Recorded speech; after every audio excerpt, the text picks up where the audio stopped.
بسم اللہ الرحمن الرحیم۔ یہ توحیدخالص.com کی پیشکش ہے۔ قرآن کریم سیکھنے اور سکھانے والے بہترین لوگ ہیں۔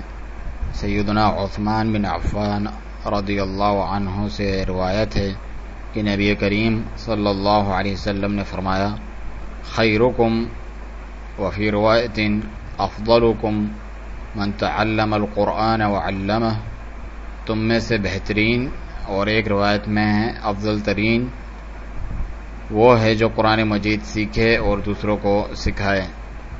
یہ صحیح بخاری اور ابن ماجہ کی روایت ہے۔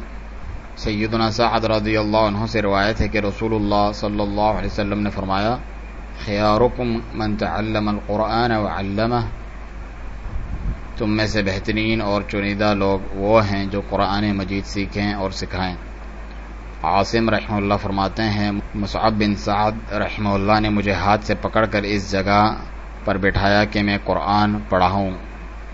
یہ ابن ماجہ کی حسن صحیح روایت ہے۔